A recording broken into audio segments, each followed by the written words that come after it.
हाय दोस्तों, स्वागत है आपके अपने चैनल जीके राज दोस्तों। और साथ साथ में भारतीय राज्य के प्रति ब्रिटिश नीति के पार्ट 7 में भी आपका बहुत बहुत स्वागत दोस्तों। आज पार्ट 7 है और इसके बाकी पार्ट बन चुके हैं। और दोस्तों, पिछले वीडियो में हमने देखा था कि अंग्रेजों और फ्रांसीसियों के बीच में 3 कर्नाटक युद्ध हुए थे दोस्तों। और आज के वीडियो में हम उन तीनों कर्नाटक युद्धों के बारे में डिटेल से देखने वाले हैं। तो वीडियो को शुरू से लास्ट तक जरूर देखें दोस्तों। तो बिना देर साथ वीडियो शुरू करते हैं दोस्तों। आज का हमारा टॉपिक है कर्नाटक युद्ध। वो हम उन 3 कर्नाटक युद्ध के बारे में जानेंगे, जो कि 3 कर्नाटक युद्ध हुए थे। उन तीनों कर्नाटक युद्ध के बारे में देखेंगे। तो सबसे पहले हम प्रथम कर्नाटक युद्ध के बारे में देख लेते हैं। प्रथम कर्नाटक युद्ध 1746 से 1748 के बीच में चला था, बीच में हुआ था। समझ में आ गया? इधर फ्रांसीसी है और इधर अंग्रेज है। तो इस लड़ाई की शुरुआत अंग्रेजों ने की थी। किसने की थी इस लड़ाई की शुरुआत दोस्तों? किसने की थी इस लड़ाई की शुरुआत? अंग्रेजों ने की थी। सबसे पहले फ्रांसीसी लड़ाई करना नहीं चाहते थे, परंतु अंग्रेजों ने लड़ाई छेड़ दी, अंग्रेजों ने शुरू कर दी, है ना दोस्तों। और अंग्रेजों का नेतृत्व कर रहा था बर्नोटे। कौन कर रहा था? अंग्रेजों का नेतृत्व कर रहा था बर्नोटे। और फ्रांसीसियों का नेतृत्व कर रहा था डुप्ले। बहुत ही चतुर आदमी है दोस्तों। आगे आपको पता चलेगा कि कितना खतरनाक आदमी है डुप्ले। तो फ्रांसीसियों का नेतृत्व कौन कर रहा था? डुप्ले कर रहा था। अंग्रेजों का बर्नोटे कर रहा था, है ना दोस्तों। तो बर्नोटे ने क्या किया? बर्नोटे ने किया कि फ्रांसीसी जहाज पकड़ लिया। कि फ्रांसीसी जो भी जहाज है फ्रांसीसी, उनको पकड़ लिया, उनको हमला कर दिया फ्रांसीसी जहाजों पर। फिर क्या? फिर डुप्ले ने क्या किया? डुप्ले ने कर्नाटक नवाब से मदद मांगी।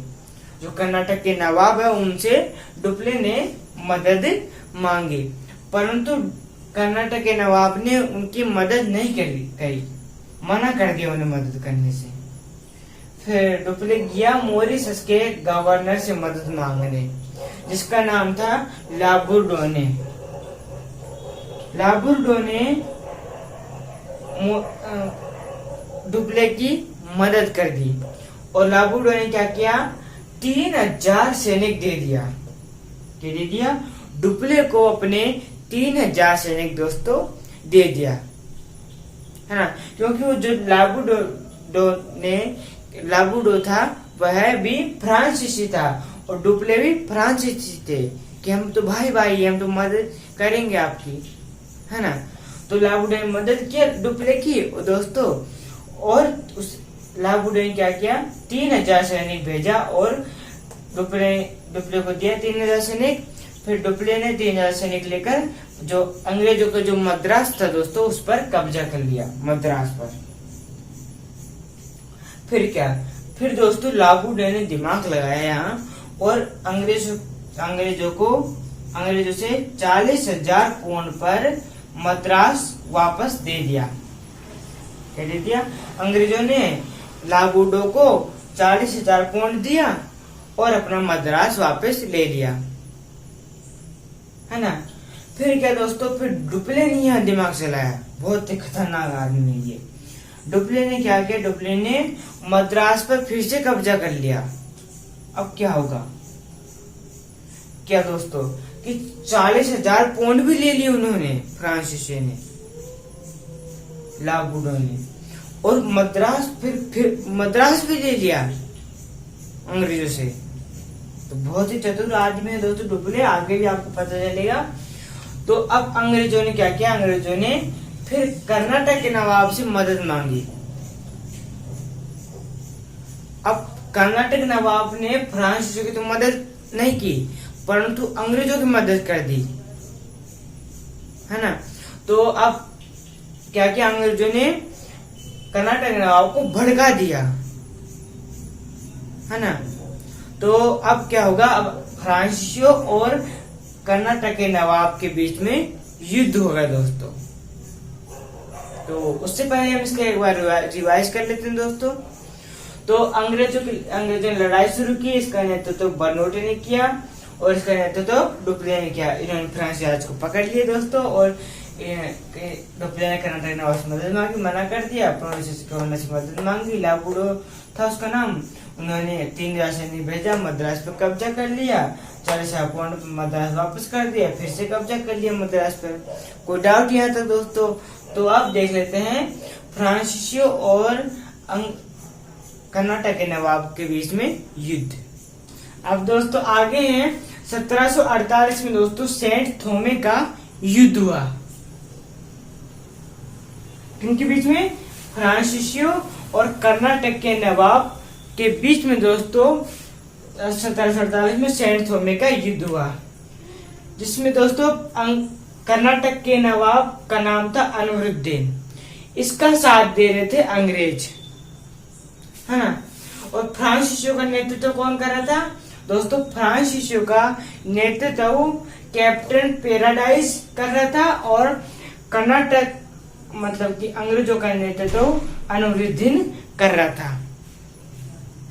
इनके कर्नाटक के नवाब अनवरुद्दीन के पीछे अंग्रेज थे, है ना, क्योंकि अंग्रेजों का ही मैटर था ये, है ना दोस्तों। तो अब क्या होगा? कैप्टन फ्रांसीसियों का नेतृत्व कौन कर रहा था दोस्तों? फ्रांसीसियों का नेतृत्व कैप्टन पैराडाइज कर रहा था। इनके पास 1000 सैनिक थे। कितने सैनिक थे? 1000 सैनिक थे फ्रांसीसियों के पास, जबकि इनके पास कर्नाटक के नवाब के पास 10,000 सैनिक थे। क्यों? क्योंकि उनके साथ अंग्रेज भी थे, है ना भाई दोस्तों। तो समझ में आ गया। फिर दोस्तों 1748 में ही क्या हुआ? 1748 में ही एक्सला सैंपल संधि हुई। कौन सी संधि? एक्सला सैंपल संधि हुई दोस्तों फ्रांसीसियों और अंग्रेजों के बीच में। इसमें क्या हुआ? मद्रास अंग्रेजों को दे दिया वापस, और लुईबर्ग फ्रांसीसियों को दे दिया गया। लुईबर्ग एक अमेरिका में एक जगह है दोस्तों, वह लुईबर्ग फ्रांसीसियों को दे दिया गया, जबकि दोस्तों फ्रांसीसियों ने मद्रास अंग्रेजों को वापस दे दिया गया एक्सला सैंपल संधि के अंतर्गत। तो ये मामला शांत हो गया दोस्तों। अब तो ये था हमारा प्रथम कर्नाटक युद्ध, जो कि दोस्तों आपको अच्छे से समझ में आ गया होगा। तो अब दोस्तों देख लेते हैं कि द्वितीय कर्नाटक युद्ध। अब दोस्तों आगे है दूसरा कर्नाटक युद्ध, जो कि है 1749 से 1754 तक चला था। कौन? दूसरा कर्नाटक युद्ध दोस्तों। अब ये किस कारण से हुआ, है ना? तो 2 कारण इसके दूसरा कर्नाटक युद्ध होने के। ये पहला तो है कि दोस्तों हैदराबाद का निजाम था आसफ जाह। अच्छे समझना दोस्तों कि दोस्तों हैदराबाद का निजाम था आसफ जाह। आसफ जाह की क्या हो जाती है? मृत्यु हो जाती है। फिर कौन बनेगा वहां का अगला निजाम? ये हम कह सकते हैं नवाब, उस आसफ जाह का पुत्र, है ना। तो उसका पुत्र था नासिर जंग। आसफ जाह का पुत्र नासिर जंग दोस्तों अब हैदराबाद की गद्दी पर बैठा। परंतु इधर दोस्तों आसफ जाह का भांजा था मुजफ्फर जंग। कौन था? आसफ जाह का एक भांजा था दोस्तों मुजफ्फर जंग। यह गद्दी पर बैठना चाहता था। कौन? मुजफ्फर जंग गद्दी पर बैठना चाहता था। तो अब नासिर जंग और मुजफ्फर जंग के बीच में टकराव होने लगा। और दूसरा कारण है कर्नाटक का राजा था अनवरुद्दीन। कौन था? कर्नाटक राजा कौन था? अनवरुद्दीन। और इधर चंदा साहब थे, ये भी कर्नाटक के पहले सम्राट थे। चंदा साहब दोस्तों, चंदा साहब को मराठों ने उठा लिया था। मराठों ने चंदा साहब को बंदी बना लिया था, परंतु चंदा साहब मराठों के चंगुल से बच गए, छूट कर आ गए, भाग कर आ गए वहां से। फिर वह आए कर्नाटक में कि मैं सम्राट बनूंगा यहाँ का। अनवरुद्दीन ने कहा कि पहले हम बने, कहाँ से बनोगे, है ना दोस्तों। तो अब यहाँ क्या लगाया? यहाँ डुप्ले ने दिमाग लगाया, बहुत ही चतुर है ये। डुप्ले ने क्या दिमाग लगाया? इधर इधर चंदा साहब की मदद की डुप्ले ने, और उधर मुजफ्फरजंग की सहायता की। क्या की? सहायता की। चंदा साहब और मुजफ्फरजंग की सहायता की दोस्तों डुप्ले ने। तो इतना समझ में आ गया कि क्या दो कारण है इस युद्ध होने के, इस दूसरा कर्नाटक युद्ध होने के। फिर से देख लेते हैं दोस्तों कि हैदराबाद के निजाम मासिदार की मृत्यु हो जाती है, उसका पुत्र नासिरुद्दीन गद्दी पर बैठता है, मुजफ्फरजंग गद्दी पर बैठ जाता है, टकराव होता है, कर्नाटक राजा अनवरुद्दीन है, चंदा साहब मराठा चुनाव छूट जाते हैं और डुप्ले चंदा साहब और मुजफ्फरजंग की सहायता करते हैं। अब दोस्तों देख लेते हैं दोस्तों कि डुप्ले, मुजफ्फरजंग और चंदा साहब मिल जाते हैं, एक हो जाते हैं। अब क्या होगा दोस्तों, डुप्ले, मुजफ्फरजंग और चंदा साहब तीनों मिलके दोस्तों क्या करेंगे, तीनों मिलके कर्नाटक के राजा अनवरुद्दीन से युद्ध करेंगे। अगर दोस्तों आप सोचो कि एक साइड तीनों सेना होगी और एक साइड बिल्कुल कर्नाटक राजा बिल्कुल अकेला होगा अनवरुद्दीन, तो क्या हाल होगा दोस्तों। तो दोस्तों अब आगे देख लेते हैं। अब दोस्तों आगे है 1749 में अंबुर का युद्ध होता है। इसका अंबुर का युद्ध होता है दोस्तों। किनके बीच में? डुप्ले, चंदा साहब, मुजफ्फरजंग और इधर अनवरुद्दीन के बीच में युद्ध होता है। इधर ये तीनों तो इन्होंने संधि कर रखी थी, है ना, तो ये तीनों एक थे। और इधर अनवरुद्दीन जो कि कहा था ये कर्नाटक का नवाब था ना, तो इसके बीच में, इन दोनों के बीच में ये अकेला था, अनवरुद्दीन के साथ कोई भी नहीं था और ये तीनों एक साथ थे। तो एक साथ तीनों सेनाएं, अगर इसका क्या होगा दोस्तों सोच सकते हैं अनवरुद्दीन क्या होगा, है ना। तो अनवरुद्दीन का क्या होगा, उसकी भाई हत्या हो जाती है। क्या हो जाती है? अनवरुद्दीन दोस्तों हत्या हो जाती है। अब उसका पुत्र क्या करेगा, उसका पुत्र गद्दी पर बैठेगा? नहीं, उसका पुत्र क्या करता है, उसका पुत्र दोस्तों, उसका पुत्र का नाम था मोहम्मद अली। उसका पुत्र क्या करता है, उसका पुत्र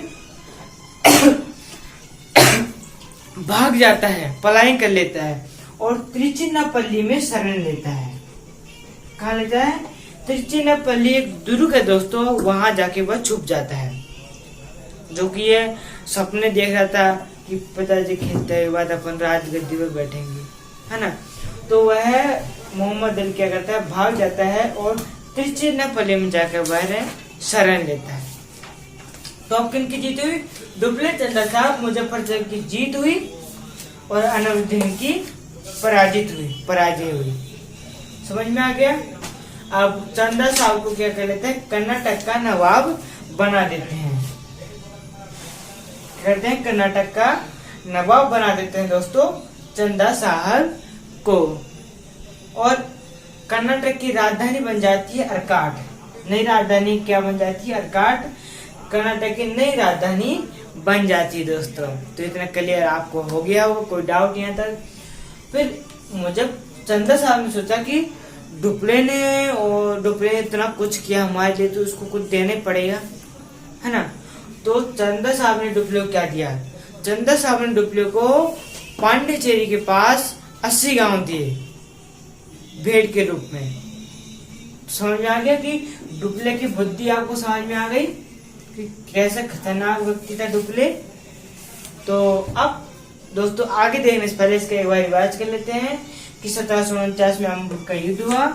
डुप्ले चंदा साहब, मुजफ्फरजंग और अनवरुद्दीन के बीच में। अनवरुद्दीन हत्या कर दी जाती है, उसका पुत्र मोहम्मद अली त्रिचा पर शरण लेता है। डुप्ले, चंदा साहब और मुजफ्फरजंग में चंदा साहब कर्नाटक के नवाब बनते हैं और कर्नाटक की नई राजधानी बन जाती है दोस्तों अर्काट। दोस्तों अब ये पहला कारण है दूसरा कर्नाटक युद्ध होने का। तो आपको पहला कारण आपको समझ में आ गया होगा। दोस्तों अब आगे देख लेते हैं। अब दोस्तों आगे हैं फ्रांसीसियो। अब दोस्तों क्या करते हैं, जो अंग्रेज थे वह क्या करते कि अगर हम कुछ ना करेंगे तो ये फ्रांसीसियो कितने अपनी मंजिल पा लेंगे, कितने आगे बढ़ जाएंगे, है ना। तो अंग्रेजों ने क्या किया, नासिरुद्दीन को भड़का दिया। अंग्रेजों ने नासिरुद्दीन को भड़काया और दोस्तों अंग्रेजों और नासिर जंग दोनों मिलकर, अंग्रेजों ने और नासिर जंग दोनों ने मिलकर 1750 में कर्नाटक पर आक्रमण कर दिया। कहाँ आक्रमण कर दिया? कर्नाटक पर दोस्तों इन्होंने आक्रमण कर दिया। और इधर डुप्ले, चंदा साहब और मुजफ्फर जंग तीनों थे। तो डुप्ले, चंदा साहब, मुजफ्फर जंग और इधर अंग्रेज और नासिर जंग, इन दोनों के बीच में दोस्तों क्या हुआ? जिंजी नदी के किनारे पर एक निर्णायक युद्ध हुआ। क्या हुआ? निर्णायक युद्ध इनके बीच में हुआ। इस युद्ध में दोस्तों कौन? डुप्ले, चंदा साहब और मुजफ्फर जंग, ये सभी क्या हो गए? ये सभी हार गए। क्या हो गए? हार गए। और कौन जीता? अंग्रेज और नासिर जंग क्या हो गए? जीत गए दोस्तों। क्या हो गए? जीत गए। फिर डुप्ले को निराशा हुई। डुप्ले ने दिमाग लगाया और डुप्ले ने नासिर जंग के सैनिकों में विद्रोह उत्पन्न कर दिया। क्या उत्पन्न कर दिया? विद्रोह उत्पन्न कर दिया। फिर क्या? नासिर जंग के सैनिकों में विद्रोह उत्पन्न हो गया आपस में। नासिर जंग के सैनिकों ने नासिर जंग की हत्या तक कर दी। क्या कर दी? हत्या कर दी। तो समझ में आ गया कि नासिर जंग के सैनिकों ने अपने ही राजा की दोस्तों हत्या कर दी। समझ में आ गई? अब क्या? तख्ता पलट गया। डुप्ले, चंदा साहब, मुजफ्फर जंग की जीत हो गई अब, और ये अंग्रेज और नासिर जंग हार गए। फिर मुजफ्फर जंग को दोस्तों हैदराबाद का निजाम घोषित किया गया। क्या किया? मुजफ्फर जंग को हैदराबाद का दोस्तों राजा बनाया गया। तो समझ में आ गया होगा दोस्तों आपको इतना। फिर दोस्तों 1754 में क्या हो? 1754 में डुप्ले को वापस बुला लिया गया। फ्रांस वापस बुला लिया गया डुप्ले को, और उसकी जगह कोई तो आएगा ना। तो 1755 में कौन आया? 1755 में डुप्ले की जगह गोडेहू आया। गोडेहू ये अंग्रेजों का चापुलिसी था, गोडेहू। तो समझ में आ गया कि डुप्ले की जगह गोडेहू भारत आया गवर्नर जनरल बन के। तो ये था हमारा जिंजी नदी के किनारे पर युद्ध। तो फ्रांस दोस्तों अब आगे देखने से पहले इसका एक बार रिवाइज कर लेते हैं कि डुप्ले, चंदा साहब और मुजफ्फर जंग और अंग्रेज और नासिर के बीच में युद्ध हुआ जिंजी नदी के किनारे पर, जिसमें डुप्ले पराजित हुआ, मतलब कि फ्रांस से पराजित हुए, अंग्रेज जीत गए। और फिर सैनिकों ने नासिर की हत्या कर दी। फिर हैदराबाद का निजाम घोषित किया गया मुजफ्फर जंग को, और डुप्ले को वापस फ्रांस बुला लिया गया दोस्तों। तो अब दूसरा कर्नाटक युद्ध के बारे में आगे देख लेते हैं दोस्तों। अब दोस्तों आगे हैं दोस्तों, अभी हमने देखा था कि मुजफ्फर जंग को क्या कर दिया था? मुजफ्फर जंग को हैदराबाद का नवाब घोषित कर दिया था। तो अब क्या? मुजफ्फर जंग दोस्तों अपने घर हैदराबाद को जा रहा था, और मुजफ्फर जंग के साथ बुस्सी भी था। तो ये बुस्सी कौन है? ये बुस्सी फ्रांसीसी सेनापति है। कौन है? बुस्सी दोस्तों फ्रांसीसी सेनापति है। तो मुजफ्फर जंग और बुस्सी दोनों कहाँ जा रहे थे? हैदराबाद अपने घर जा रहे थे। परंतु बीच रास्ते में मुजफ्फर जंग की कुछ पठानों ने हत्या कर दी, परंतु जो बुस्सी था वह बच गया था ना। तो पठानों ने मिलकर मुजफ्फर जंग की हत्या कर दी दोस्तों। बुस्सी फटाफट गया और कहाँ गया? हैदराबाद। हैदराबाद जाके उसने क्या किया? हैदराबाद जाके उसने क्या किया कि नासिर जंग के छोटे भाई सराफत जंग को सिंहासन पर बिठा दिया। क्या कर दिया? नासिर जंग को की तो मृत्यु हो चुकी थी। उसके बाद उसका जो छोटा भाई और मुजफ्फर, उसके बाद नासिर जंग के बाद मुजफ्फर जंग जो बैठने वाला था उसकी मृत्यु हो चुकी थी। तो अब किसको बैठाया गया? सराफत जंग को राजगद्दी पर बैठाया गया। तो इतना समझ में आ गया होगा दोस्तों आपको। आगे देखने से पहले इसका रिवाइज कर लेते हैं कि मुजफ्फरजंग और बुस्सी गांव अपने घर हैदराबाद जा रहे थे। बुस्सी की मुजफ्फरजंग की हत्या की जाती है। बुस्सी दिमाग लगाता है और सलावत ने उनको सिंहासन पर बैठा देते हैं दोस्तों। तो आपको इतना समझ में आ गया होगा दोस्तों। अब दोस्तों यहाँ एक आदमी की एंट्री होती है जिसका नाम है लॉर्ड क्लाइव। बहुत ही खतरनाक आदमी दोस्तों ये लॉर्ड क्लाइव दोस्तों भारत आया और इसने अंग्रेजों से कहा कि क्या करना है। अंग्रेजों ने कहा कि त्रिचनापल्ली में मोहम्मद अली वहां कैदी है और उसके चारों ओर दोस्तों कौन चंदा साहब घेरा डाल के बैठे हैं कि जैसे मोहम्मद अली वहां से निकले मैं मारूं उसको। तो मोहम्मद अली को बाहर निकालना है वहां से सुरक्षित। लॉर्ड क्लाइव कहा बहुत ही आसान है ये तो। अरे अंग्रेजों ने कहा कि उसके चारों ओर चंदा साहब जी घेरा डाल के बैठे हैं, कैसे निकालेंगे हम दोस्तों। तो उन्होंने कहा लॉर्ड क्लाइव ने कहा कि अकाट पर हमला करो। अकाट क्या दोस्तों? अकाट दोस्तों अकाट अंग्रेजों के सैनिकों ने पूछा अकाट पर हमला करने से क्या होगा।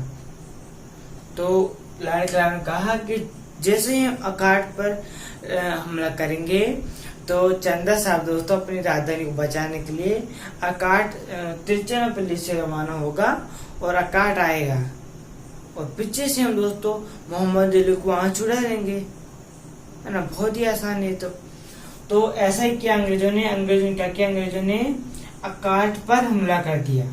हमला कर दिया अकाट पर हमला कर दिया।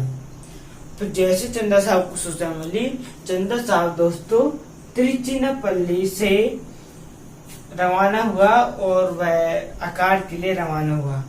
वह आ रहा था कि रास्ते में तंजौर के राजा ने उनकी हत्या कर दी। तंजौर के राजा ने उनकी दोस्तों हत्या कर दी चंदा साहब की। फिर क्या अंग्रेजों ने अकाट भी अपने कब्जे में ले लिया, अकाट पर भी हमला कर लिया और साथ साथ में मोहम्मद अली को भी अंग्रेजों ने दोस्तों छुड़ा लिया। तो पता चल गया कैसा आदमी था लॉर्ड क्लाइव। मोहम्मद अली स्वतंत्र हो गए दोस्तों और मोहम्मद अली को राजा बना दिया कर्नाटक का राजा बना दिया दोस्तों मोहम्मद अली को।